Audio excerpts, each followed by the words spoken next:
नमस्कार, मी प्रतीक्षा. डीएनए मराठीमध्ये आपलं स्वागत. वंदे भारत या नवीन रेल्वेच्या 12 गाड्यांचे उद्घाटन करण्यात आले.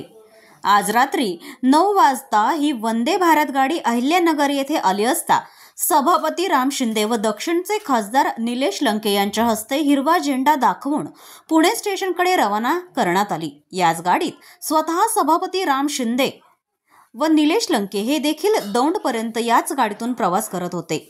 वंदे भारत ही गाडी महाराष्ट्रातील 12वी गाडी आहे. ही गाडी नागपूर पासून पुणे अशी असून या गाडीला 12 थांबे आहेत. अतिशय सुसज्ज अशी ही गाडी आहे. ताशी 73 किलोमीटर धावणार असल्यानं नागरिकांना जलद प्रवास करून तत्पर सेवा देणारी अशी ही गाडी आहे. या वंदे भारतला अहिल्यानगर जिल्ह्यात कोपरगाव आणि अहिल्यानगर रेल्वे स्टेशन असे 2 थांबे असल्याने नगरकरांना या रेल्वेचा फायदाच होणार आहे. मी या विभागाचा खासदार म्हणून वंदे भारतसाठी अनेक वेळा प्रयत्न केले. पुण्याच्या मीटिंग मध्ये सुद्धा मी प्रश्न उपस्थित केला. माझं पत्र पण आहे, मी रेल्वे मंत्र्याला पत्र दिलेलं आहे.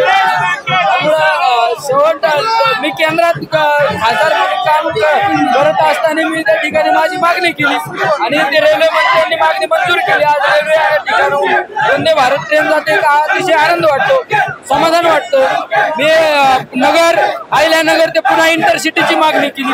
मधल्या काळात संभाजीनगर तर देवगड, शनी शिंगणापूर, अहिल्यानगर, सुपा गणपतीराम नगर पुन्हा या सुद्धा रेल्वेची मागणी केली. औद्योगिकरण आणि तीर्थक्षेत्र दोन्हीची मागणी केलेली आहे. प्रतिनिधी मुंतजीर शेख, डीएनए मराठी, अहिल्यानगर.